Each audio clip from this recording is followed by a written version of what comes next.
Réalisée par un étudiant en architecture de l'Université Laval, cette présentation se concentrera sur les écoles et les lieux de formation au Sénégal et apportera des propositions pour le quartier Djamalaye. Observons pour commencer que dans la région où se trouve le quartier Djamalaye, on retrouve plusieurs écoles mises en place par diverses communautés. Parmi ces écoles, il y a les écoles coraniques ou franco-arabes, les écoles publiques, les écoles privées laïques, les écoles privées catholiques, et enfin une école privée appelée le Dara. Le secteur de l'éducation au Sénégal est séparé en deux grandes catégories, soit le secteur formel, régi par l'État, et le secteur informel, où on y retrouve les écoles dites traditionnelles.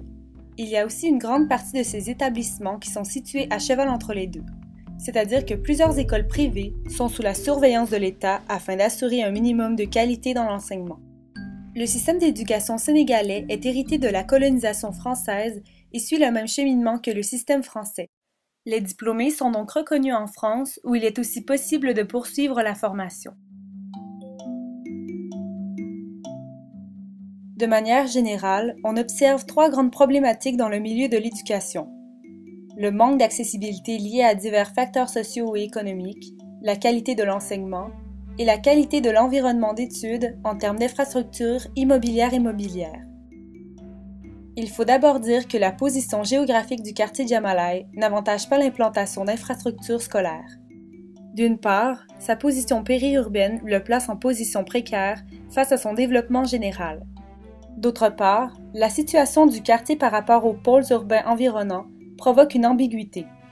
En étant placé entre Malika et Keur-Massar, les jeunes doivent faire de longues distances à pied, dans une direction comme dans l'autre, afin de se rendre aux écoles publiques les plus proches, environ 1,5 km.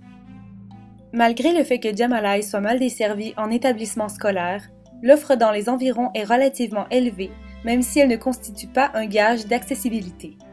Effectivement, on y retrouve quelques écoles publiques, mais la plupart sont des écoles privées qui sont inaccessibles financièrement pour beaucoup de gens. De ce fait, la très grande pauvreté du quartier n'aide en rien les jeunes à fréquenter les classes. De plus, une très grande majorité des enfants de Djamalaye ne sont pas enregistrés légalement au niveau de l'État sénégalais. Par conséquent, cela les empêche de s'inscrire au système public ou encore de passer les examens ministériels. Depuis environ 3 ans, la mairie de Malika procède à une campagne d'enregistrement de ces enfants afin de favoriser l'accès aux études. Penchons-nous à présent sur les écoles auxquelles le quartier Djamalaye a accès. Avoisinantes au quartier, ces 4 écoles accueillent un nombre plus grand d'élèves et de professeurs. 2 de celles-ci reçoivent des contributions d'ONG. À Djamalaye, en l'absence d'écoles publiques à proximité, d'une demande toujours croissante ainsi qu'une population relativement pauvre, de petites écoles informelles ont pris le relais. Ces écoles, au nombre de 4, sont toutes apparues avec le développement du quartier lors des 10 dernières années. Elles sont davantage axées sur une éducation religieuse qui sert par le fait même à l'apprentissage de l'arabe et du wolof. Certaines offrent tout de même quelques bases en mathématiques et en grammaire, et 2 de ces écoles enseignent aussi quelques heures par semaine le français, langue officielle du Sénégal. Voyons à présent une analyse d'écoles qui ont été visitées et des points saillants qui ont été retenus. Cette école privée s'articule autour d'une cour centrale qui dispose de quelques arbres de petite taille pour permettre l'ombre, et les classes, de petite superficie, possèdent peu de fenêtres. Cette école publique s'arrange aussi autour d'une cour centrale et des arbres matures servent de protection solaire. Les classes de cette école disposent elles aussi de peu de fenêtres. Une coursive extérieure protégée sert à l'occultation solaire et de protection contre la pluie. Il y a dans cette école publique présence d'une petite bibliothèque. Pour cette autre école publique, encore une fois, elle s'articule autour d'une grande cour centrale. Elle présente un dégagement des bâtiments par rapport aux murs périphériques et des débords de toit offrant une certaine protection solaire. Suite à des visites et entrevues effectuées dans plusieurs des écoles de la région, un portrait des constats généraux sur le milieu de l'éducation, principalement lié à l'architecture, a été dressé. Les bâtiments sont positionnés selon le modèle de la concession. Un dégagement des bâtiments par rapport aux murs périphériques est observé. La présence d'une cour centrale servant aux élèves est récurrente et celle-ci est souvent peu ombragée. la faible présence de fenêtres dans les classes ne permettant pas une luminosité suffisante. Il y a surchauffe dans plusieurs des cas, et fréquemment une incohérence de l'implantation avec le contexte. Il y a peu d'engagement de la part du privé pour sensibiliser à l'éducation, il est difficile d'avoir accès à des activités parascolaires, et la plupart de toutes ces problématiques sont liées en partie à des problèmes financiers. À Djamalai, à l'image du quartier, il y a énormément à faire en matière d'éducation et surtout au point de vue de la sensibilisation.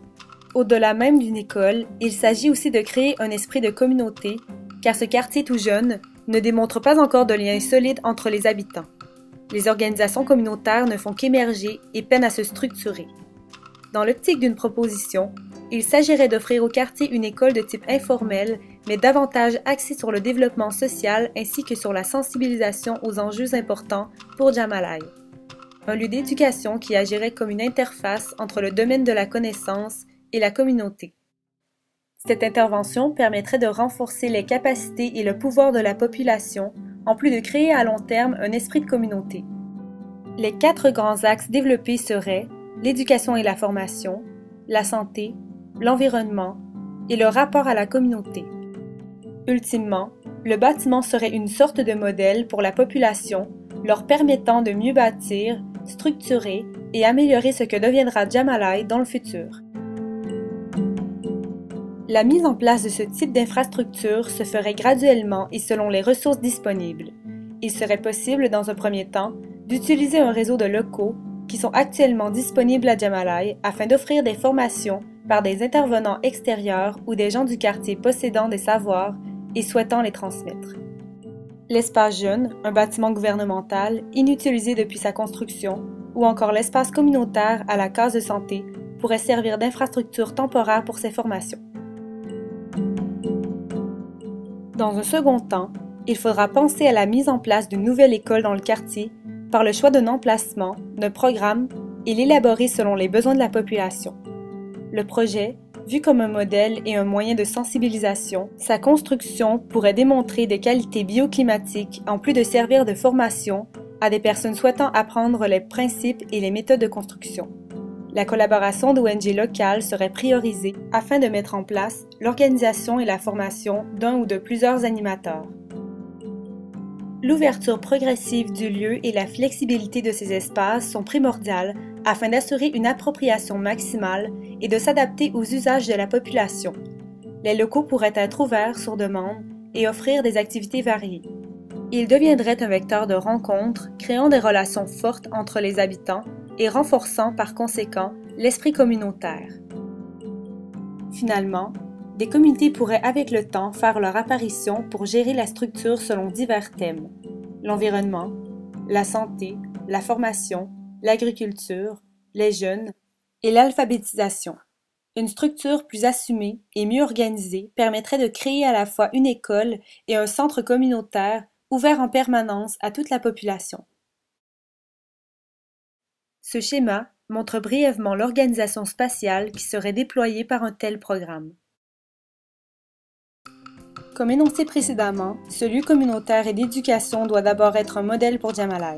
C'est pourquoi le bâtiment suivrait des principes de construction bioclimatique afin de montrer l'exemple pour les aménagements futurs dans le quartier. Aussi, la toiture et le terrain, selon cette dimension, permettraient de mettre en place un système d'agriculture urbaine qui pourrait constituer une source de revenus. Dans cette suite d'idées, il s'agirait d'intégrer les différentes thématiques applicables et de travailler en réseau avec ce qui pourrait se développer dans le quartier, comme la récupération des eaux, les centres de distribution d'énergie, un poste de santé et l'efficacité d'occupation du sol. Plus concrètement, les lieux dédiés à l'éducation s'organiseraient toujours selon l'implantation de type concession, puisqu'il s'agit d'un savoir-faire déjà ancré dans la culture. Cependant, puisque l'école se veut plus ouverte à la communauté, la cour centrale ici renommée l'espace culturel se doit d'être en relation avec l'espace public. La porosité visuelle du mur devient donc primordiale et conserve un degré de sécurité adéquat. Il s'agit de venir créer plusieurs percées vers la rue avec entre autres des claustras ou de larges portes qui permettent une ouverture sur l'extérieur. L'espace culturel, la cour, agit comme lieu de rencontre formel ou informel. il faut créer un espace accueillant et ombragé, permettant des rassemblements à tout moment.